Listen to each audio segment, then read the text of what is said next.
الشراكة بين المنزل والمدرسة قائمة على التواصل الفعال والإيجابية وليس على الندية أو اللوم. حين يكون أطراف العملية التعليمية علاقتهم قائمة على الشراكة والإيجابية يكونون أكثر وعياً بأدوارهم لتحقيق غايات التعلم.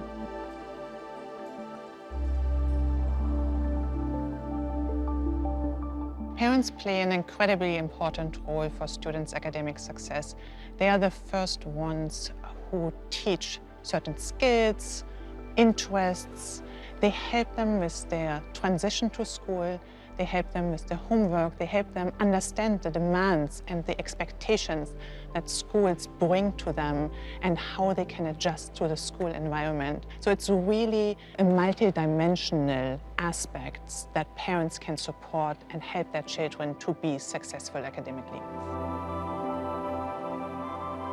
تشير الدراسات التربوية إلى أن كلما كانت العلاقة قوية بين المنزل والمدرسة ظهرت آثار مباشرة وغير مباشرة على التحصيل الأكاديمي للطالب. الآثار المباشرة مثل زيادة التحصيل الأكاديمي، زيادة التقيد بالحضور وبالتالي قلة التسرب وقلة الفاقد التعليمي وزيادة الانخراط في الجامعة ليكون عضواً فعالاً مستقراً نفسياً واجتماعياً وعاطفياً في مجتمعه.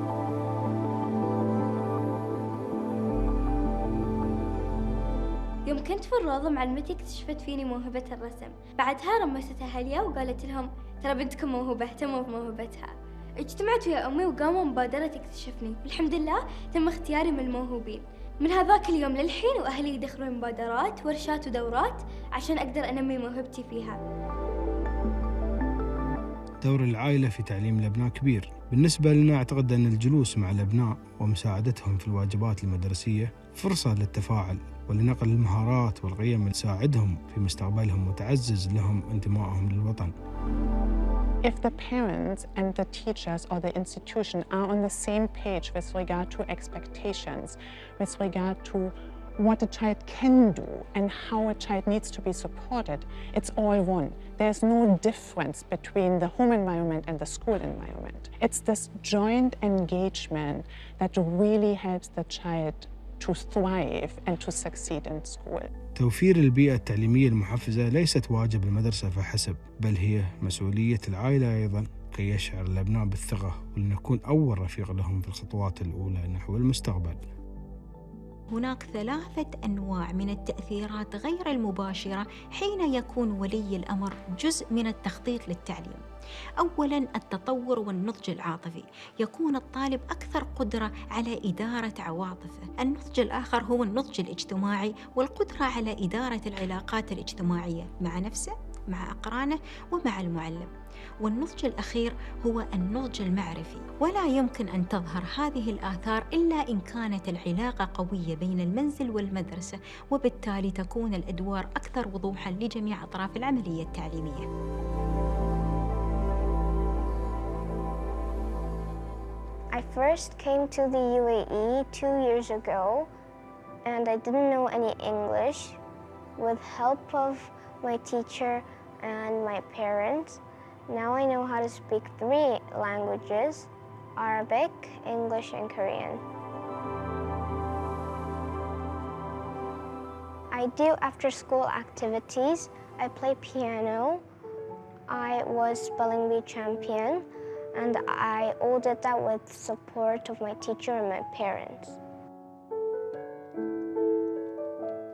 Be interested in your child, be attentive to your child, care for your child's needs and your child's interests, and really try to be there to support the child in order to help the child thrive.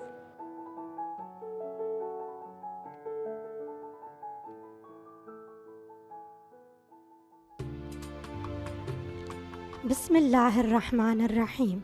سمو الشيخ حامد بن زايد آل نهيان، سمو الشيوخ، أصحاب المعالي والسعادة، الضيوف الكرام، السلام عليكم ورحمة الله وبركاته. اسمحوا لي بداية بالتعريف عن نفسي. اسمي الدكتورة ميليث الطائي، مديرة كلية الإمارات للتطوير التربوي، ويشرفني اليوم أن أتولى مهمة إدارة هذا الحوار. يسرني الترحيب بكم اليوم في هذا المجلس الملهم الذي يعد منارة للفكر والحوار الخلاق الذي يثري معارفنا بالمواضيع المحورية التي تحتاج إلى حلول مبتكرة تدعم أهدافنا وطموحاتنا بغد أفضل. ستتناول محاضرة مجلسنا الكريم اليوم دور الوالدين في دعم أبنائهم خلال مراحل تعليمهم المختلفة، فقد بات من المهم جداً تعاون أولياء أمور الطلبة والتربويين وخلق مسارات جديدة لتعزيز التعاون بينهم لدعم العملية التعليمية داخل وخارج نطاق المدرسة. سيقوم ضيفنا اليوم البروفيسور والمؤلف والباحث الفنلندي دكتور باسي سالبرغ، أستاذ القيادة التربوية بجامعة ملبورن، بتقديم محاضرة بعنوان الأسرة شريك في التعليم، وسيقوم من خلالها باستعراض رؤيته وأفكاره في هذا المجال. ونلفت عنايتكم إلى أن المحاضرة ستكون باللغة الإنجليزية، وبإمكانكم استخدام السماعات لمتابعة الترجمة الفورية. اسمحوا لي الآن بأن أتحدث باللغة الإنجليزية. Your Highnesses, Excellencies, ladies and gentlemen, I'm honored to be moderating today's session, which focuses on the pivotal role that parents play in supporting their children's educational journey throughout the different stages of their development. It is my privilege to introduce our distinguished guest, Professor Pasi Salberg, Professor of Educational Leadership at the University of Melbourne, who is an award-winning educator and dedicated researcher and has been a beacon of inspiration for educators worldwide. Dr. Salberg will be delivering a lecture titled Parents as Partners in Education and sharing his insightful and profound perspectives within the realm of education. Thank you so much. If you don't mind, I stand and speak, okay? Your Highnesses, Excellencies, ladies and gentlemen, let me first begin by saying what a great honor it is to talk to you this afternoon. My first question really, if we go to the actual lecture, if you watch the video closely, would be that why do we need to have this conversation? Why is it important that we think about the role that parents play in our children's education? Some of the answers you saw in this video, and of course there's a lot of research that is showing that the closer the partnership between school and parents is, that the better the education outcomes are. During the next 28 minutes, I'm going to show you that there's actually much more than that we need to keep in mind when we are thinking about our children in general, and particularly when it comes to their school education. So the first thing is really, and this is a little bit like background to this conversation, and personally I do think as an education, I'm also a parent. I have children going to school currently, so I think about this also as a parent, is the question that, so how do our children today learn in a school compared to how many of the parents learned 20 or 30 years ago? This is a very important thing to think about, and there's a lot of research and data now available for that. So I'm going to show you a couple of things that goes back to this question, why this conversation is so important. So what you see here is I'm going to show you a 20-year trend in a couple of things that are important in our children's lives. The first one is, of course, the education outcomes. So basically, we can ask the question that how the children are learning now compared to what how they learned 20 years ago. Here you're going to see this curve that starts in the year 2000 for a certain reason, and you see that in the beginning it looked all good. The first few years of this century, the results were improving globally, so this is not about Abu Dhabi or Australia or Finland. This is a global trend. But then you see that at some point things started to go down. And today we are in a situation where students in general around the world are not learning as well as they did 20 years ago, or probably beyond that one. These red dots that you see here obviously are something that we don't know exactly yet. There's the pandemic has been there in the middle, and there are probably good reasons to believe that that 2 or 3 year break in a formal schooling has not done any good for students' outcomes. So this is the big picture of what we are talking about when we look at the learning outcomes of children. It's very difficult actually to find success stories around the world during the last 20 years when it comes to students' learning outcomes. Please keep in mind that this is a global picture. This is not about any particular country. So this is a kind of a trend that we are talking about. Why is it important to have parents and teachers collaborating more closely about the children's education? Part of the reason is exactly here, that we need to be able to turn this curve back. The second trend is about the students' well-being, and this is a big issue now around the world. Everybody's talking about that. In Finland, Australia, United States, all across Europe, that if we look at our children's social and emotional well-being, the trend during the last 20 years looks exactly like this. This is the second reason why is it so important that we talk about our children's education, learning, and well-being collectively with the parents. Now, my question to you is that what do you think if you look at the time somewhere in 2010, 2012, where we see that both of these curves started to go down, what would be your kind of an immediate response? What happened? Why is this? What do you think? This one, okay? In 2012, around the world, it happened that about 50% of the young people, especially teenagers, they were carrying this device just like I do here on the stage right now. Today, the situation is different. It's practically everyone, including the primary school children. I get back to this question of why this thing that we have in our pockets may have something to do about these things that we need to care about. But, you know, this is if you don't actually need any other excuse for really taking this school and family partnership more seriously than this one. I'm going to show you another one as well.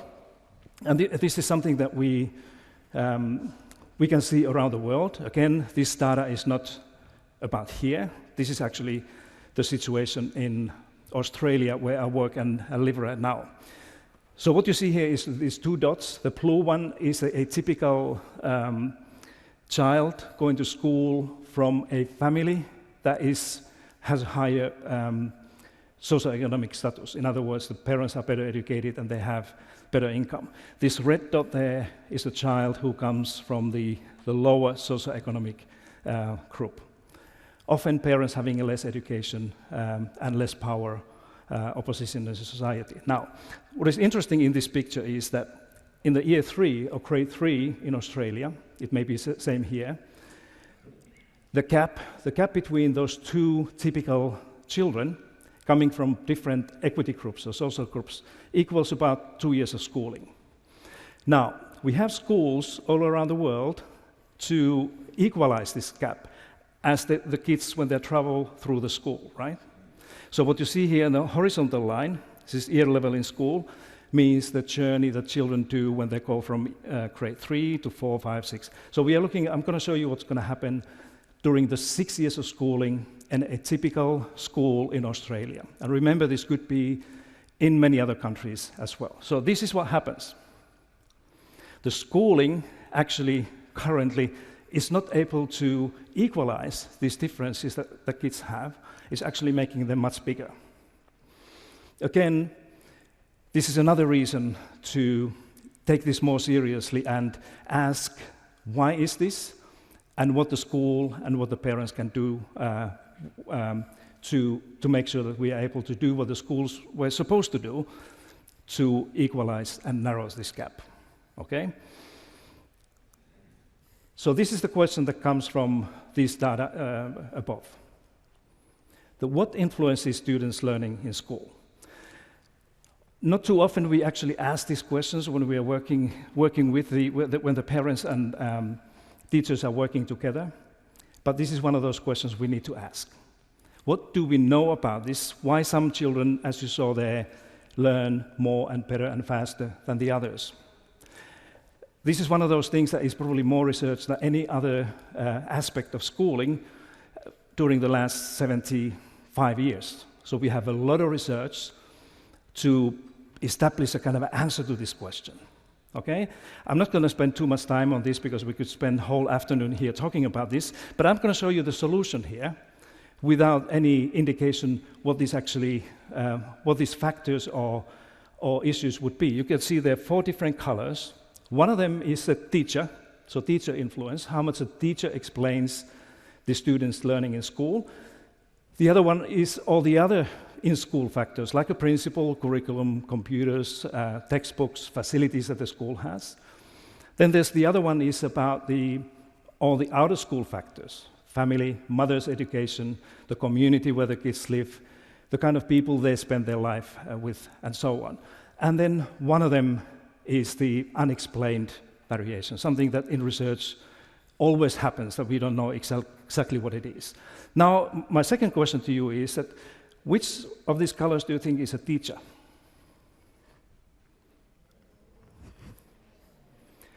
I hear all the colors and the rainbow. It's an interesting thing, isn't it? Okay? Some people might say that, of course, it's a gray, because schools are so important. Some people may say, but they're not so important. There's other things that are probably more important. Maybe it's this yellowish color, but I'm going to show you what it is. Teacher is this blue color over there, and this is not just one study.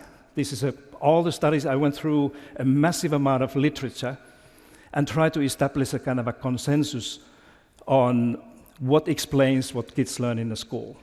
And it's about 10 to 15% of the variation can be associated to teacher. This whole school, if you take this orange over there, it's about 20%, no more than 25%. But remember that this unexplained variation can add to any of these things. But my point here in this figure is this gray area, which is all those things that are beyond the reach of schools, teachers, or principals. It's people like you, parents, the community, and the kind of people that your children or my children spend time with. This is something that we need to keep very closely in this conversation about what school can do and what the role of the parents. Now, if you want to have any research evidence, it's right here, that during the last 50 years, as I said, there's a lot of research, but what we do know, that the family background is often much more important factor explaining what the kids learn in the school or what they don't learn in the school than people normally think. Okay? There are those who disagree with this. There are those who have done studies that show it's a little bit different, but this still remains a question that is widely agreed among the scholars. All right. So what we're seeing now, if I take this story a little bit further, is that there's an interesting change happening in the world, especially during this time that you saw in the beginning. That in the 20th century, all the way until about year 2000, this is where the learning took place. The school was the place where everybody had to go if you wanted to become something, if you wanted to go to university or learn knowledge and skills that you need in life. You went to school, right? That's what I did, and that's what all of you did. And as you can see here, the home has an important role, community, technology, TV, radio, cinema, all those things in the 20th century. And the peers, of course. And now the change that is happening, and this has everything to do with this partnership, how we talk about children's education, is this. Then this is the 21st century picture, and it looks similar, but there's one shift there, and it's the place that technology is now taking away from school, that basically children can learn anything they need in life through technology. You don't need to go to school that much anymore. Of course, you need to do that, but in principle, somebody can learn everything he or she needs through these personal gadgets or technology somewhere else. So, this brings a lot of opportunities, but it also brings a lot of risks that we have to be aware of. One of them is that we often assume that now when technology is in everybody's pocket, and everybody has access to YouTube and learning materials and different curricula around the world, we are able to narrow this gap that you saw there earlier. But look at this. This comes from our research in Australia during the last 5 years, where we actually argue that at the same time when kids have more access to technology and more access to resources and learning, there's a risk that these inequities and gaps are just getting wider. We often use the term the new digital divide. The old digital divide was about having this access or not having that. Now we have closed that gap. Everybody has access to technology and internet and all these resources there. But this new digital divide is coming from the fact that parents and families often have very different ways and opportunities to help their children to navigate in this digital world that is full of risks and dangers that you need to be aware of. Our research in Australia, called Growing Up Digital Australia, shows that 30%, about 1/3 of Australian parents, every night let their children go to bed, go to sleep with their own gadget.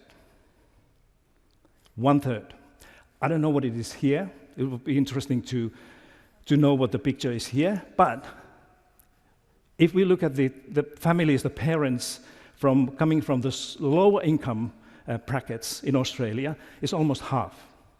So almost half of the lower income families and parents let their children sleep with their gadgets and devices.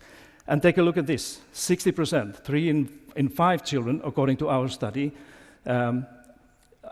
who are struggling in a school go to bed with their device. What does it mean? It means that this device and technology has something to do with the children's education, what they learn in the school, and it may also have a lot to do with their well-being, this declining trend that you saw there. So what we also learned from our study and research, and many others have done that during the last 10 years really, is that, and what we hear educators and parents telling us back home in Australia, is that both parenting and teaching in a school have become much more complicated and complex than they used to be. Very interesting thing. For example, back home, about 60% of our teachers in our schools in Australia say that when they look at the kids, and this was before pandemic, just before the pandemic came around, that teachers observed a decline in students' readiness to learn. Readiness to learn, what does it mean? It means that the kids they didn't sleep well, they cannot concentrate or focus anymore on things, they have to check their devices all the time, and many other things. This is what we hear from educators. At the same time, 75%, 3 in 4 parents are saying that being a parent actually is much more complicated and hard as soon as the kids get their own device. Have you seen that in your family? Probably yes, because this is around the world. How do you make sure that you can provide help and education and support to your kid or child who is not able to make control out of these things herself? So, what are we going to see in the future? And this is one part of this narrative and conversation that parents and educators, teachers will have and actually must have. What the future will look like. How do we think about the future of schooling in this space where we see that the learning trend is going down and well-being, the students' well-being is going down, and many other things. One of those things that I can see emerging, and many other scholars as well, is the thing that we call whole child approach. Something that would go beyond looking at children as those who are just going to school or learning because of the academic things. Of course, the academic things, reading and writing and mathematics and science, are extremely important. I used to teach mathematics and science many years in Finland, and I think so. I think is an important thing. But within this whole child movement of thinking, we are seeing that the children are much more than that. We need to think about their well-being, their character, their physical and artistic talent. Remember this in this video, beautiful video, you saw this little girl who was saying that the teacher in the school realized my talent. This is exactly what this whole child approach means. Values and personality and many other things are a very important part of this kind of a future way of looking at who children are and what the school should be doing. If I'm not mistaken, I understand that you have the Zayed educational project here that is trying to do exactly this, opening new campuses and complexes in the country where this whole child approach is the one that will be driving the future education. Exactly the right way to go. This is taking place in the United States, North America, Canada, Finland is the whole country is doing this already. And it's becoming a trend also in Australia. I strongly believe that this is the conversation that we parents and educators need to have. But there's another dimension there. You know, this whole child is about the individual children. How do we see them? How do we think about their future and education in the school? But then there's a whole question of what will the future school look like? And if we put together this whole child with the new idea of the school that is trying to do these things, trying to educate whole child rather than trying to educate a narrow knowledge and skills of children, then we need to have something that we often call a full-service school or holistic school that is doing more than just making sure that children learn academic things that are very important, remember. But this full-service school is having a strong focus on health and well-being, including dental health, counseling, recreation, social support, and deeper learning. So why I'm showing you this? I'm showing you this because, you know, this should be or could be a very important part of this conversation that parents and schools have. We should not only talk about what is happening now. Of course, that's probably the most important thing, but we also need to have these conversations with parents and educators, what will be, what the future will look like. Nobody knows what it is, so that's why these are the very, very interesting, important conversations. So I have 3 conclusions for you of all of this thing that I see very optimistic way and very kind of a hopeful, in the sense that now we have an opportunity to do something that will change education. There are many of those who think that too long we have had schools and education just like it's always been. The pandemic has given us this opportunity to kind of reset some of these ideas that we have and provided us with the invitation to reimagine, rethink what the school would be. This is my first conclusion here. Remember, we have parents and teachers and this child here in a situation where everybody needs one another.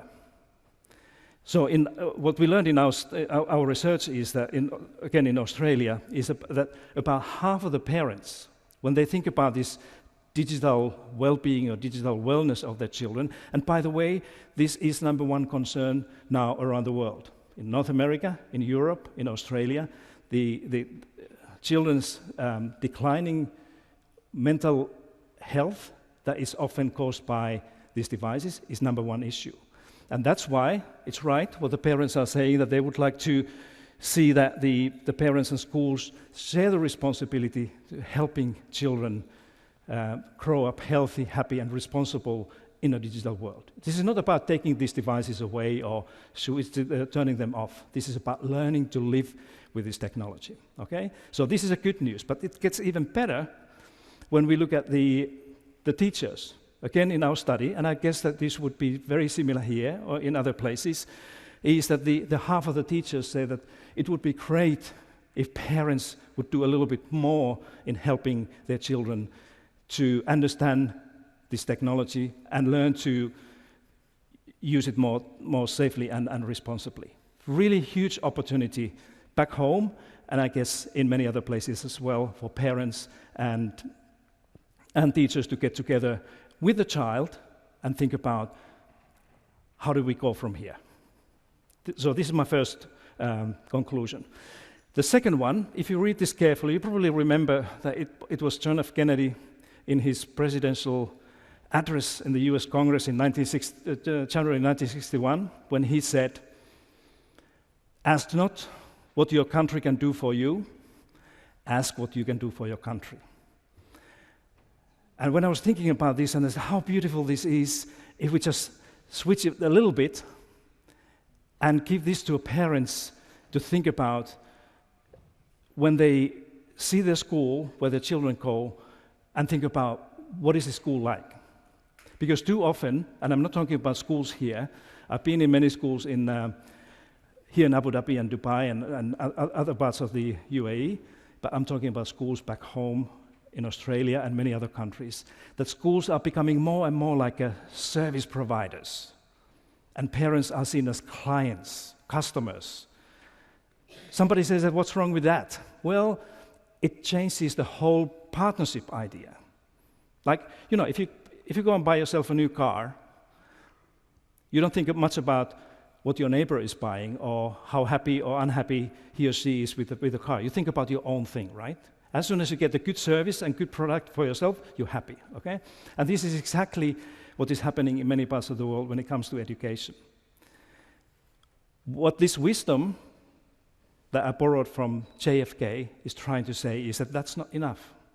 That we also need to think about other people's children's education, the community. And if we are able to do that, then of course, it means that the whole partnership with the school and the parents need to be different. When you go to the meeting in your school with your child, it means that we also are interested in what is happening in other families and other children, not just our own. So this is my second conclusion. And then the third one is probably my favorite thing of all. It comes to this issue of trust. The book that I wrote a couple of years ago called In Teachers We Trust, we kind of conclude the whole story of trust building within education system and within schools and communities by saying that schools improve at the speed of trust, meaning that more trust there is between the community and school, or parents and the teachers, or the children and their teachers, the faster the improvement in the school will be. So what does it mean? Well, we all know that the trust doesn't come just like that. It doesn't come through a lecture or address. It comes through deeds and work that we do to build these relationships in the school that can then create trust. Now, the problem we often have, and again, I'm not exactly sure how the schools are organized here in Abu Dhabi, but in many countries, again, like in Australia, it's very common that if you have a grade 4 teacher, this teacher is teaching grade 4 every year. You see what I mean? That every year you get this new grade 4, and then you pass it to somebody who is teaching grade 5 and grade 6. Now, I'm asking, why are we doing it like this? Why don't we use the same principle that we use with a dentist? How many of you change your child's dentist every year? Nobody. If you find a good dentist, you're going to keep the good dentist year after year after year, right? At least we do. So in the school, we have this funny system that the kids are having a new teacher every year, which makes many things more complicated, including building these relationships. And with the relationships comes trust. So that's why if we want to improve schools in a sustainable way, anywhere, we need to understand that building trust is important. Remember, schools improve at the speed of trust. So overall, I think there are many reasons to ask for more or different partnership between schools and teachers. Technology is just one part of that, but it is an important part, and I do not believe that we are able to significantly turn these curves upward that you saw in the beginning without addressing the digital well-being and wellness of people, and we can only do that by bringing adults, the parents and teachers and children into this conversation. With this, I say shukran. Thank you very much, and thanks for your attention.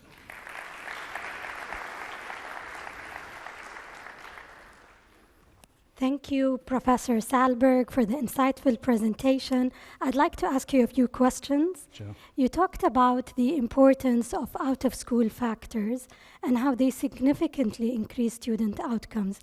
What joint strategies can teachers and parents work on together to establish this out-of-school, collaboration?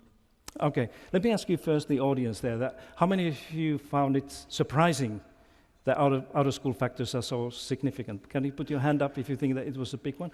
Most people do, so you're not alone. We often think that, of course, the teacher and the school are the most important things. But I think, your question about what does it mean in practice? If this is true, and of course, what you saw there is not a truth about single school. We have single schools that are able to do miracles and differences. This is about a massive amount of millions and millions of children. But if we want to address this in practice, I think the first thing we need to do is that we need to have a culture and this organization in a school that will make sure that we know these children as well as we can. And when I say we, I mean teachers and educators. So we need to ask things like, is our school now organized in a way that will make sure that teachers will learn to understand the children, and that they learn to know the parents, and that they are able to identify those individual needs and things that the school can do to overcome this horrible situation that we have now, that these learning gaps are just getting wider. Unless we are able to do that, if we don't have a school where teachers would be able to learn to understand these individual children enough, it's going to be very, very difficult. But then the other one is that I think, if educators and parents, if they take this to heart, what I was showing here, and if they really understand that school alone cannot change the world, that it takes the village, it takes the whole community to help children, it's going to be difficult. I wouldn't advise any parent to have this attitude that it's your job to teach my child, and I just want to see the results and outcomes. Just like JFK said, I would take this also to heart, that ask not what your school can do for you, ask what you can do for the school and the community. That would be the best way to go. But this kind of a research fact that I showed you there, that's the starting point for these conversations. Thank you, Professor. Professor, you also talked about the decline of well-being across students. What can parents and teachers do together to elevate from this gap when it comes to well-being and across children? Yeah, it's a really, really good question. And again, I don't know what the audience kind of opinion or experience of this is, but around the world, this well-being is becoming a really burning issue. When I ask you to think about why this well-being has been declining globally, many of you say that it's about the technology and iPads and the smartphones, and probably the fasting and the most effective way to really address this well-being thing in our schools would be to take this, what we call digital well-being or digital wellness. That is a positive term in a sense that it doesn't include the idea that we kind of forcefully take the technology away from kids, but it includes the idea that we learn to live with the technology and these devices. And it's an equally big issue among us. This is what we learned in Australia with the study, is that it's not children who are suffering from the declining digital well-being. It's also with parents and adults, everyone. So a positive approach to this, and probably most effective, would be to address these digital habits that we often don't talk about when it comes to our children and parents and adults, and try to change the way we live and work and learn in this digital world. Unfortunately, not too many places are yet doing that, because one reason is that we don't have solid research evidence that it's actually the decline of well-being would be because of the technology. Most likely it will be, but the evidence is not there. But if you ask me one thing that schools could do with the parents, I would definitely give this one. That let's see, how this digital lifestyle is affecting our lives as parents, our children's lives and schools, and then do something about it. Which really leads me to the next question, Professor Salberg. We talk about student agency and student voice. So we talked about parents, we talked about teachers. What do we know about what students expect about education or from education? Yeah, we have a lot of anecdotal evidence, of course, from different surveys and listening to parents and teachers' stories. But I think, and there's of course a lot of research about this as well. Some of these studies they indicate that what young people want, depending on the age a little bit, whether we talk about early childhood or primary or high school students, but a kind of a common thing that I can see in many studies is that young people, children, would expect that we adults would take them seriously, that we would listen to their views and what they want to do. My own view is that young people, even young children, they have much more capabilities and capacities to do good things that we give them credit for. We often treat them like they don't know anything and we have to kind of give everything ready. This is not what the kids are saying. The other thing that we have seen in a number of studies actually now, what the young people are telling as adults is that we want to be part of the solution to this declining world when it comes to environment or well-being and technology and many other things. That young people see that they want to be part of this effort to do good things in the world. So I think that those are some of these. It goes at the heart of this student, what we call student voice and student agency. I think the next step in this would be school level. If you look at this future school, this full-service school idea, that I think that we're going to see in the future more schools that will actually go from student agency to student leadership. That we give students, especially older students, much more responsibilities in the schools to influence their own learning, of course with the guidance and support from wise and smart adults. But I think we need to think very carefully about the role of children as well. The topic of this talk here has been about parents and schools, but I would strongly encourage people to also think about how much the children's voice and children could be helpful in these conversations when they think about, how to turn these things around. Indeed, Professor. You talked about the students and the importance of students' voice. How can parents and schools work together to increase students' voice and to personalize the education experience for the students? Yeah, Dr. May, it's a great question, and I think one thing we need to keep in mind is that children benefit from homes, families, and school having a similar aligned principles, particularly with this issue. I know that some parents may have different views about how much freedom or trust or responsibilities or voice or agency they give the old children, and this should be like that we cannot assume that any authority or anybody outside of the home should tell you how to raise your kids. That's your job, how you do that. School is a different place, but I think that unless we have a little bit more coherence between these two things, what the children experience when they are with you at home and when they are in the school, especially regarding this agency and voice thing, I think it's going to be difficult to get things done. So again, it goes back to the heart of the topic of this lecture, is that the parents' role and the school's role should be to have more conversation about this. What is the good and kind of a fruitful and respectful way to make sure that young people, the children, realize that I have a voice, I can do these things without breaking this rule that in the end of the day it's the parents who are having the last say about what should be done at home. Professor Salberg, you talked about home, you talked about schools, and the importance of blurring the lines, really, between what happens at school and at home. How can schools and parents work together to ensure that education is continuous and really an integrated experience for the child?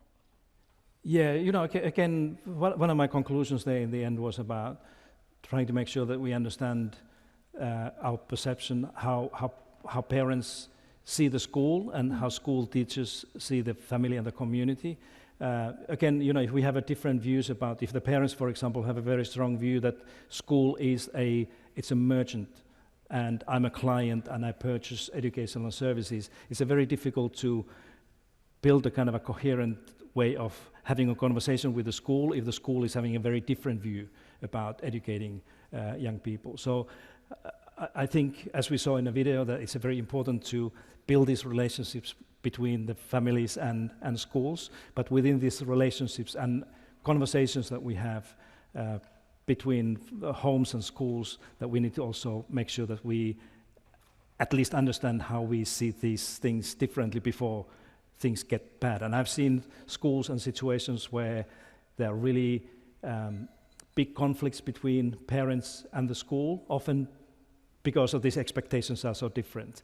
And there's nothing worse from the children's point of view than adults having arguments or fights about what to do. So that's why these conversations are so important. Make sure that we understand one another's views, have these conversations about child, but also the future of education, the future of schooling, that will eventually lead in better understanding about what teaching and learning are all about.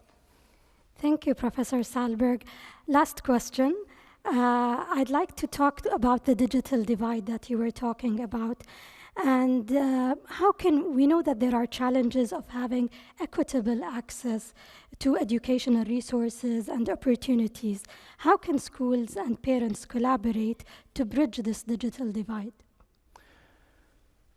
This is this $10 million question that we are talking about before. Again, I think it's very important to avoid this myth or trap that now when everybody has access, all the children, including primary school children, have their own devices in their pockets or bags, that's where the equality or equity begins.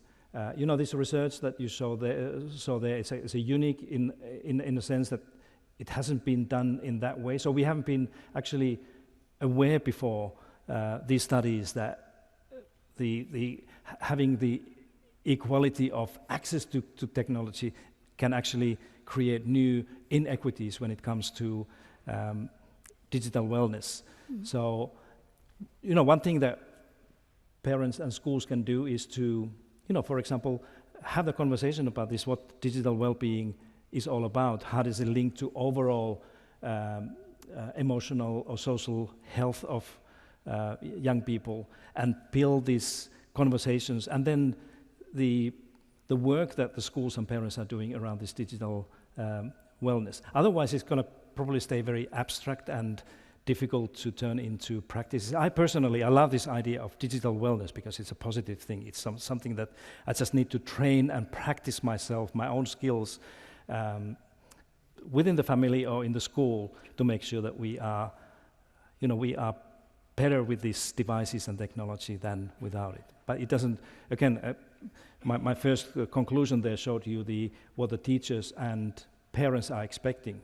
That's what my favorite outcome in this research was, exactly this, that both teachers and parents in Australia, and probably here as well, are expecting exactly the same things, that they want the other side or the other partner to join in this campaign to help these young people to learn how to navigate in these dangers of digital world. So I would probably start from there, and that would probably then lead also to many other conversations afterwards. But this is a concrete thing. I didn't ask you here, I could have done that actually, that how many of you think that you have problems with your own digital habits. Many of us, we don't want to admit those things. I know exactly what to do.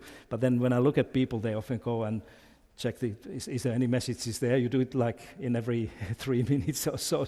So if you do that, then I think we need to have a conversation with our kids as well. You know, listen, as a father, I have the same issue. And so how do you think we can actually go about this? And these are very interesting conversation when you sit with your daughter or your son and talk about things that are concerning you as much as your child. So I wish you good luck with that, because it's a very important, our children's well-being and health and future is actually at stake when we talk about those things. Thank you, Professor Salberg, for the rich and insightful discussion. في الختام تناولت محاضرة اليوم أهمية دمج أولويات الأسرة وفهم احتياجاتهم لتعزيز تقدم أبنائها في عملية التعليم، واستحداث مسارات حديثة لتعزيز التعاون بين الوالدين والمعلمين لدعم احتياجات الطلبة وتطوير عملية التعليم واستشراف مستقبله، بما ينعكس على مخرجات التعليم والتحصيل العلمي لدى أبنائنا الطلاب. أتقدم بالشكر الجزيل إلى البروفيسور باسي سالبرغ على محاضرته القيمة والرد على الأسئلة المطروحة، وأشكر أيضا الحضور الكريم على حسن استماعهم. في الختام أود أن أدعو سمو الشيخ محمد بن زايد آل نهيان والمشاركين في فقرة الفيديو لأخذ صورة جماعية، والسلام عليكم ورحمة الله وبركاته.